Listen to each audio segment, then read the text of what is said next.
So what do we need in order to solve this equation? Or, I guess, in order to write the general solution? Where is this problem? This is the first problem on the top of the 4.4. Okay, Page 2. so the complementary. 4.4, page 2. I have a couple extras that are right.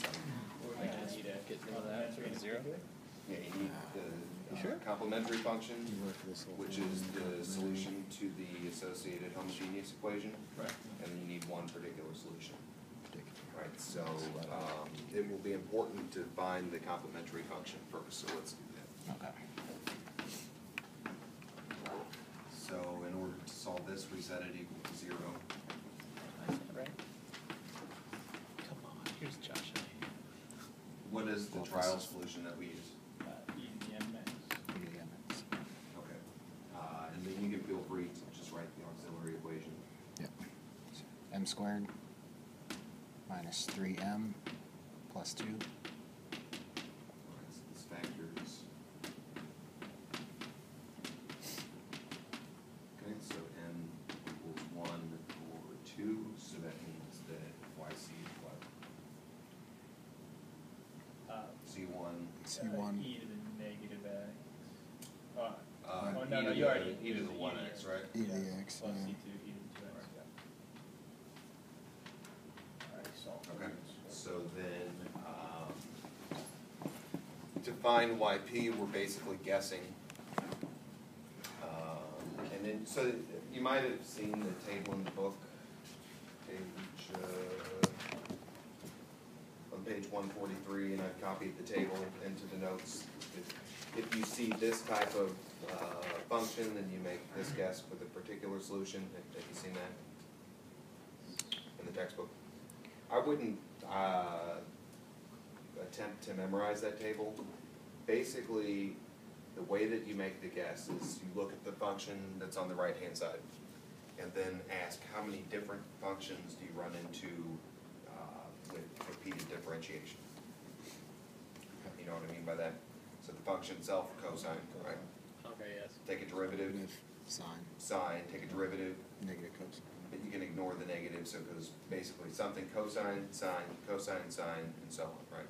So you only run into two different types of functions, so you only need those two functions for the particular solution. Yeah. Okay, so it should be something times cosine and something times sine. Okay, so we're going to guess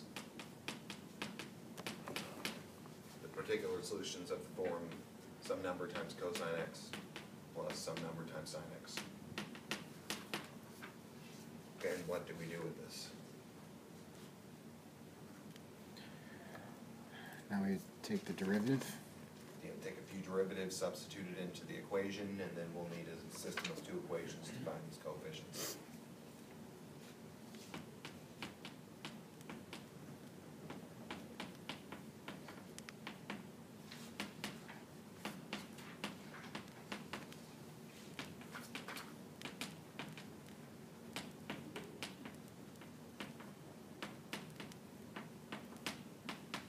Okay, so if we substitute this,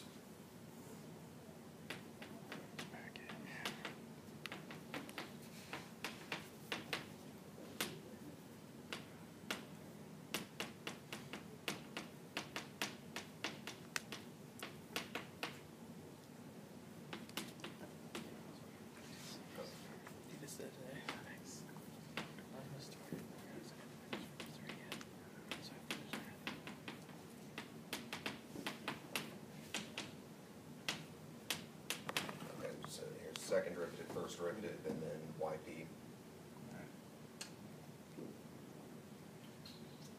What do I do with this? What'd you just do? You put it back I in. said, Basically, here's yeah. our guess, it's going to be of this form. I took a couple of derivatives, substituted into the equation. Okay. Bless you. And do you Put your terms together. Bless you. multiply and then combine like terms? Try to gather your terms. Yeah, so we have some terms that contain cosine and some terms that contain sine, so let's write the cosine term, so guys.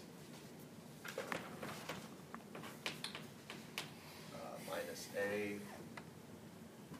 minus 3B plus 2A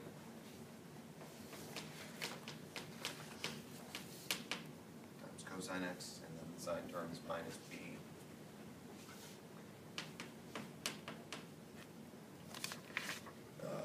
plus 3A plus 2B sine X, this is equal to cosine X.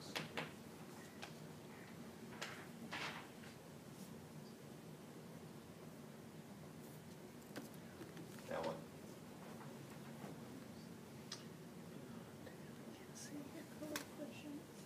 Yeah, this should be 1, right? And this should be equal to 0. Okay, so this is A minus 3B is equal to 1. This is for the cosine terms. And then for the sine terms, B plus 3A is equal to 0. So you just added that 0 sine X over there? Yeah, because there are no sine terms, then basically these have to cancel out. So the coefficients have to solve it to 0. All right, so you could use elimination to solve this system. Since this is equal to 0, substitution will work nicely. If you know how to solve the system using your calculator, you can feel free to do that as well. Okay, so let's use substitution. B is minus 3A, and then if I substitute that here, I get A plus 9A equals 1, so A is 1/10, and B is negative 3 times this, so B is negative 3/10. Okay, so now we know YP.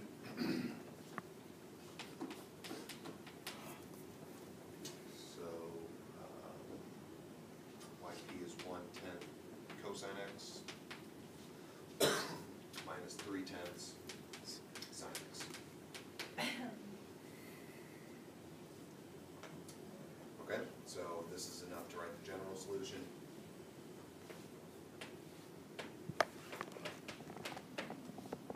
Right, so always we have, general solution is y sub c plus y sub p. Okay, y sub c is c1